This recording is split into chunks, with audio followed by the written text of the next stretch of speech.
साल कालू कौवे की फसल अच्छी हुई थी, इसलिए कालू कौवा और उसकी पत्नी बहुत खुश थे।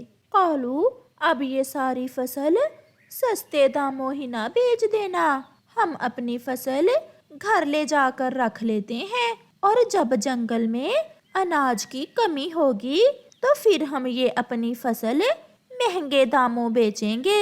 हाँ गौरी, मैं कल मंडी जाऊंगा और फसल का भाव पता करूंगा। फिर वो दोनों पति पत्नी अपनी फसल अपनी बैलगाड़ी पर लादकर अपने घर ले जाते हैं और सारी बोरियां एक कमरे में ऊपर नीचे रख देते हैं। कालू, थक गई हूँ आज तो मैं। जब ये फसल बेचकर ढेर सारे रुपए आएंगे तो तुम्हारी सारी थकान उतर जाएगी। फिर दूसरे दिन कालू कौवा मंडी जाता है। चाचा जी, अनाज का क्या भाव है? 20 रुपए किलो। अभी तक तो 20 रुपए किलो है, मगर इस बार फसल कम हुई है, कुछ महीनों में भाव और भी बढ़ जाएगा। तो फिर अभी समय नहीं है फसल बेचने का, मैं अपनी फसल से दुगने रुपए कमाऊंगा। ऐसा सोचते हुए कालू कौवा घर चला जाता है। कबूतर भैया, सभी पक्षी अनाज को लेकर परेशान हैं। सुना है इस बार कालू की फसल अच्छी हुई है, चलो हम कालू कौवे से कुछ अनाज ले लेते हैं। हाँ चिड़िया, चलो हम कौवे के पास जाते हैं। चिड़िया और कबूतर कौवे के पास चले जाते हैं। कालू भैया, हम आपसे कुछ अनाज खरीदने आए हैं। आपने फसल काट ली है, मंडी में दाम तेज है, हमने सोचा कि आपसे ही कुछ अनाज खरीद लेते हैं। तो हम क्या मुफ्त में दे देंगे तुम्हें कबूतर? गोरी बहन, मुफ्त में कौन लेने आया है, हम दाम देकर खरीदेंगे आपसे अनाज। मगर कौवे तो अपनी फसल महंगी करके बेचना चाहते थे, इसलिए वो उन्हें साफ इनकार कर देते हैं। ना भाई, तुम यहाँ से जा सकते हो, हम अपनी फसल अभी नहीं बेचेंगे, हम अपनी फसल महंगे दामों बेचेंगे। जब किसी से अनाज नहीं मिलेगा फिर हम अपनी फसल बेचेंगे। ऐसे पड़ी पड़ी फसल को सुंडी भी लग जाती है। सुंडी लगे तुझे, सुंडी लगे तेरे बाप को, चल भाग यहाँ से गंदी जबान वाला। इससे पहले कि गोरी कौवी डंडा उठाती, चिड़िया और कबूतर वहाँ से चले जाते हैं। कालू, बस कुछ दिन और इंतजार करते हैं, अगर ऐसे ही चलता रहा तो हम बहुत अमीर हो जाएंगे अपनी फसल बेचकर। ऐसे ही कुछ दिन और गुजर जाते हैं और फिर जंगल में अनाज मिलना बहुत मुश्किल हो जाता है। सभी पक्षी भूख से मारे मारे फिर रहे थे। कौवा भी हालात देखने बाजार में जाता है। चाचा जी, अब अनाज का क्या भाव है? कौवे, तुम दूसरे दिन आते हो और पूछ कर चले जाते हो, आखिर कब बेचोगे अपनी फसल? आप भाव बताएं, मुझे ज्यादा भाषण देने की जरूरत नहीं है। अब वही अनाज जो 20 रुपए का था अब 50 रुपए किलो में बिक रहा है। मिठू भी वहाँ आ जाता है। चाचा जी, ये ले 20 रुपए और मुझे 1 किलो अनाज दे दें।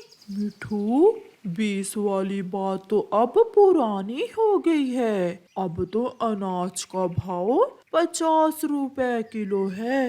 ये सुनकर मिठू बहुत निराश हो जाता है। तो फिर आप मुझे 20 का जितना आता है उतना ही दे दें। फिर मिठू थोड़ा सा अनाज लेकर वहाँ से चला जाता है। ये सब देखकर कालू कौवा भागा भागा घर जाता है। गोरी, समय आ गया, समय आ गया हमारे अमीर होने का। कालू जी, क्या अनाज दुगनी कीमत में बिकने लगा है अब? दुगनी से भी ज्यादा। 20 वाला अनाज 50 में बिक रहा है। तो फिर कल हम अपनी फसल बैलगाड़ी पर लाद कर मंडी ले जाएंगे और इसे बेचकर दुगनी कीमत लेंगे। ऐसा सोचकर वो दोनों हंसने लगते हैं। दूसरे दिन गोरी और कालू अपनी फसल की बोरियां उठा उठा कर बैलगाड़ी पर लाद लेते हैं। चल कालू, तुम पीछे बैठो और मैं बैलगाड़ी चलाती हूँ। ऐसे वो मंडी में अपनी फसल बेचने जा रहे थे। जब वो आधे रास्ते में पहुंचते हैं तो तेज बारिश शुरू हो जाती है। बारिश बहुत तेज थी और फिसलन होने के कारण उनकी बैलगाड़ी फिसल जाती है और उनकी सारी अनाज की बोरियां पानी में गिर जाती हैं। कालू कौवे का एक पंख भी एक बोरी के नीचे दब जाता है। गोरी के भी चोट आती है और वो दोनों पति पत्नी रोने लग जाते हैं। हाय कालू, ये क्या हुआ हमारे साथ? हमारी सारी ही फसल पानी में डूब गई। अगर हम पहले बेच देते तो हमारे साथ ऐसा ना होता। गोरी, फसल तो गई और साथ में मेरा पंख भी टूट गया है। फिर दूसरे पक्षी वहां आकर गोरी और कालू को बोरियों के नीचे से निकालते हैं और वो दोनों खाली हाथ ही घर लौट जाते हैं। प्यारे दोस्तों, इस कहानी से हमें सीख मिलती है कि लालच बुरी बला है। ज्यादा की लालच करते करते हम थोड़े से भी जाते हैं। गुड़िया अपने पापा से जो भी पैसे लेती वो अपने गुल्लक में डालती। अक्सर उसकी मम्मा उससे पूछती, गुड़िया बेटी, आप इतने सारे पैसे गुल्लक में डाल लेती हो या फिर स्कूल भी लेकर जाती हो?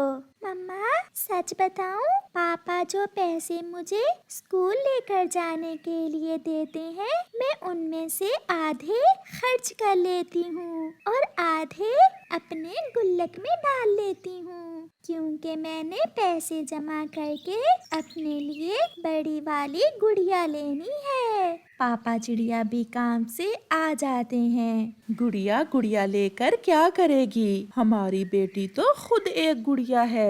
मैं अपनी गुड़िया से खेलूंगी। मैं अपनी गुड़िया की शादी भी करूंगी। अच्छा, किससे करोगी अपनी गुड़िया की शादी आप? आपसे। मैं अपनी गुड़िया की शादी आपसे करूंगी। फिर वो सारा परिवार हंसने लग जाता है। दूसरे रोज गुड़िया तैयार हो जाती है और वो अपना स्कूल बैग उठाती है और अपने स्कूल चली जाती है। गुड़िया के पापा अच्छा कमा लेते थे, इसलिए गुड़िया के पास नए शूज थे, नई किताबें थीं और नया बैग। मगर उसकी क्लास में कीकी भी था, जो आज भी अपनी किताबें ना ला सका था। कीकी, क्या आप आज किताबें लाए हो या आज फिर खाली बैग ही लेकर आ गए हो? टीचर, कीकी के पापा ने इस साल इसे नया बैग लेकर दिया है और किताबें अगले साल लेकर देगा। ये सुनकर सारी क्लास हंसने लग जाती है, सिवाय गुड़िया के, जो बहुत प्यार से कीकी की तरफ देखे जा रही थी। कीकी दोस्त, आप मेरे पास आ जाइए और मेरी किताब से पढ़ लें। कीकी बेटा, अगर आपके मम्मा पापा आपको किताबें नहीं लेकर दे सकते तो फिर आपके स्कूल आने का क्या फायदा? ऐसे आप बहुत पीछे रह जाओगे। कई दिन से आपने अपना होमवर्क भी नहीं किया। मैं पापा को रोज कहता हूँ, मगर पापा मेरी किताबें लाकर ही नहीं देते। मैं बताऊं क्यों नहीं लाते आपके पापा आपकी किताबें? बताओ जग्गू, क्यों नहीं लाते कीकी के पापा इसके लिए किताबें? टीचर, ये मेरे पड़ोस में ही रहता है। मेरे पापा ने बताया है कि ये बहुत गरीब है। कीकी के पापा के पास किताबों के पैसे नहीं हैं। मैंने सरकार को पत्र लिखा हुआ तो है गरीब पक्षियों को किताबें लेकर देने के लिए, मगर सरकारी काम कौन सा जल्दी होते हैं। अच्छा तो बच्चों, फिर मैंने कल पढ़ाया था कि घोंसले में पत्ते नीचे रखकर ऊपर थोड़ी सी सूखी घास रख देते हैं, इससे घोंसला गर्म रहता है। फिर तोता टीचर उन्हें पढ़ाने लग जाता है। घर जाकर गुड़िया आज थोड़ी चुप चुप थी। उसने आज घर आकर खाना भी नहीं खाया था। गुड़िया मेरी जान, क्या आज स्कूल में किसी से लड़ाई हुई है क्या? नहीं, नहीं तो मैं देख रही हूँ आप आज चुप चुप हो, क्या बात है? मम्मा, कीकी के पास किताबें नहीं है। आज भी जग्गू ने कीकी का बहुत मजाक उड़ाया। सरकार भी किताबें नहीं भेज रही। बस बेटा, गरीबों की जिंदगी बहुत मुश्किल है। 2 वक्त की रोटी खाएं या अपने बच्चों को किताबें लेकर दें। मम्मा, मैंने भी सोच लिया है। क्या बेटी, क्या सोच लिया है? मैं गुड़िया नहीं लूंगी, बल्कि जो पैसे मैंने अपने गुल्लक में जमा कर रखे हैं, मैं उनसे कीकी को नई किताबें लेकर दूंगी। बहुत बड़ा दिल है मेरी बेटी का। मुझे गर्व है अपनी बेटी पर, जो दूसरों के बारे में ऐसा सोचती है। मम्मा, चलें, आप मेरे साथ कीकी के घर चलें। फिर गुड़िया अपना गुल्लक उठाती है और वो माँ बेटी कीकी के घर की तरफ चल देती हैं। कीकी, देखें मैं आपके लिए क्या लाई हूँ। लेकिन कीकी खामोश था। वो तो पहले से ही रो रहा था। गुड़िया बेटी, जब से स्कूल से आया है कीकी रो ही जा रहा है। मैंने पूछा तो कुछ बता नहीं रहा।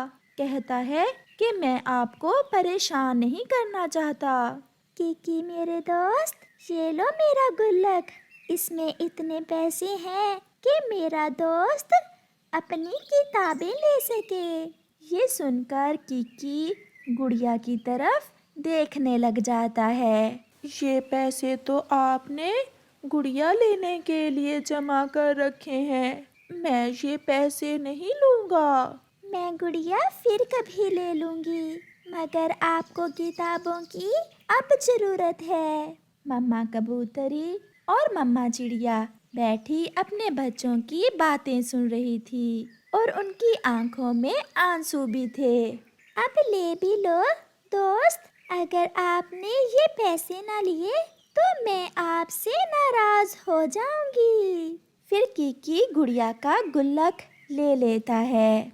दूसरे रोज कीकी क्लास में बहुत खुश था, क्योंकि आज उसके पास नई किताबें और कापियां थीं, जिसे देखकर गुड़िया भी बहुत खुश थी। प्यारे दोस्तों, अपने आसपास नजर दौड़ाएं, कहीं आपके पास भी कोई कीकी तो नहीं है जिसे आपकी जरूरत हो। अगर मिल जाए तो उसकी मदद जरूर करें। आपका धन्यवाद।